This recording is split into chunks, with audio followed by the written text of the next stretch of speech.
Hello बच्चों, welcome back to math मील। बच्चों, आज की इस वीडियो में हम सीखेंगे 1.3 का सेकंड क्वेश्चन, जिसमें हमें सिद्ध करना है 3 + 2√5 एक अपरिमेय संख्या है। इससे पहले की वीडियो में हमने √5 को सीखा था कि वो एक अपरिमेय संख्या है। उसको कैसे हमने सिद्ध किया था वो आप उस पहले वाली वीडियो में जाके देखें, ताकि ये क्वेश्चन भी अच्छे से समझ आए। और जो बच्चे नए हैं चैनल पर, वो चैनल को लाइक, शेयर एंड सब्सक्राइब ज़रूर करें, ताकि उन्हें नई वीडियो की नोटिफिकेशन जो है समय पर मिले। इसलिए बेल आइकन ज़रूर प्रेस करें। तो चलो बच्चों, स्टार्ट करते हैं। इस क्वेश्चन में हम सीखेंगे 3 + 2√5 एक अपरिमेय संख्या है। इसको सिद्ध करना है तो कैसे करेंगे। सबसे पहले हमने जो √5 किया था उसमें भी मैंने बताया था, हम इसके विपरीत क्या लेंगे, 3 + 2√5 को एक परिमेय संख्या मान के चलेंगे। तो हम मान लेंगे कि माना 3 + 2√5 एक परिमेय संख्या है, एक परिमेय संख्या है। हमने मान लिया इसको एक परिमेय संख्या है। ये एक तरह से टाइप 2 का क्वेश्चन हो गया। पहले सिंगल थे, जैसे √5, √3, √2 ऐसे। अब इसके साथ प्लस माइनस में कुछ भी संख्या आ सकती है। तो इस टाइप के क्वेश्चन हम कैसे करेंगे। तो एक तरह से ये टाइप 2 हो गया, ठीक है। इसमें हमने मान लिया ये एक परिमेय संख्या है। तो हमें पता है कि अगर परिमेय संख्या है तो हम 3 + 2√5 को किसके रूप में लिख सकते हैं, a/b के रूप में। a/b, p/q कुछ भी लिख सकते हैं, जहाँ पे हमारा a और b क्या है, a और b हमारे क्या हैं, सहअभाज्य पूर्णांक। a तथा b सहअभाज्य, सेम वही लाइन लिखनी है जैसे उसमें लिखी थी, सहअभाज्य पूर्णांक है या संख्या है, ठीक है। a और b हमारे सहअभाज्य पूर्णांक है और b हमारा क्या है, 0 के बराबर नहीं होना चाहिए।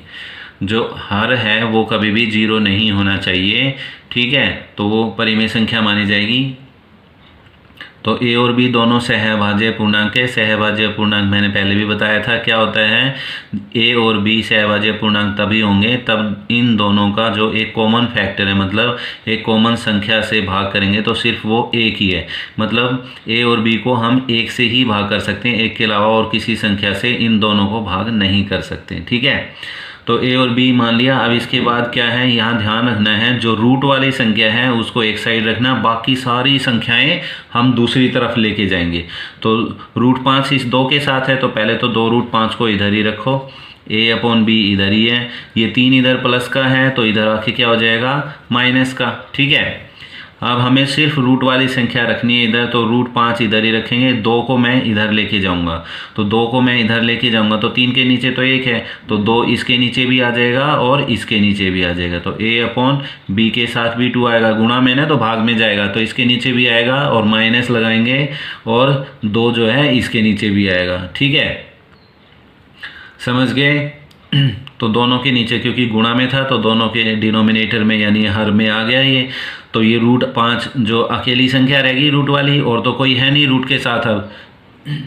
अब देखो, क्योंकि a और b हमारे क्या हैं, पूर्णांक हैं, क्योंकि a और b क्या है, पूर्णांक है, और पूर्णांक भी a और b पूर्णांक है, पूर्णांक भी हैं और कैसे, सहअभाज्य पूर्णांक है।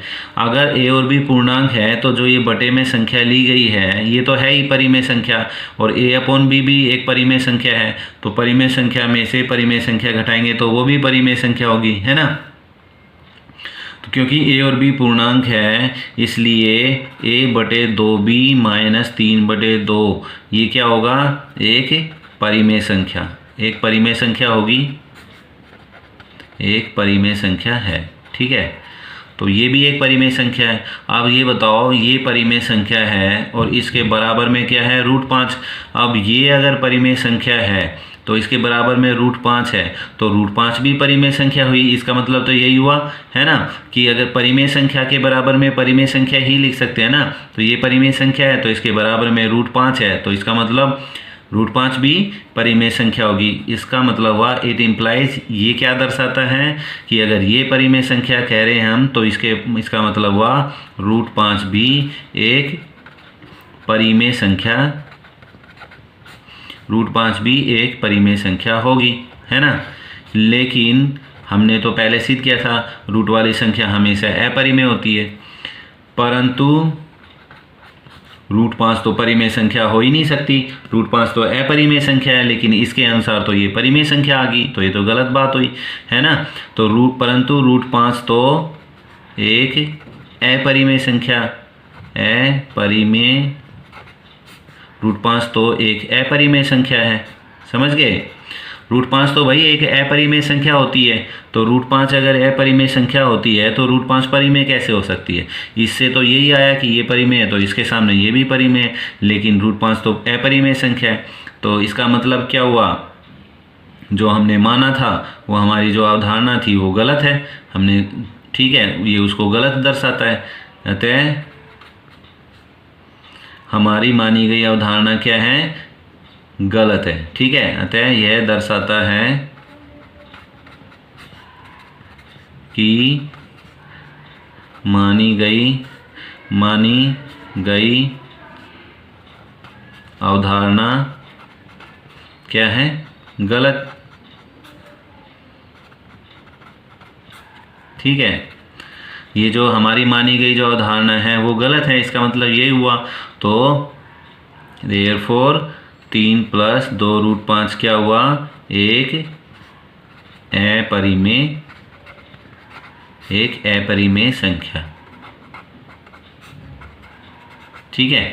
बस छोटा सा सवाल था, ये सेकंड टाइप में है, इसी टाइप का कोई भी क्वेश्चन आए तो उसको ऐसे ही करना, समझ गए।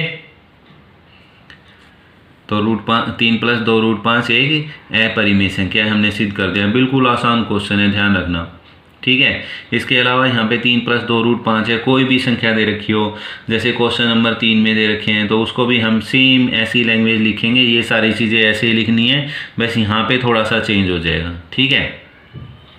तो ध्यान रखना, हम उसको भी कैसे इसी तरह से सोल्व करना है, क्वेश्चन नंबर जो 3 है उसको भी ऐसे ही सोल्व करना है, समझ गए।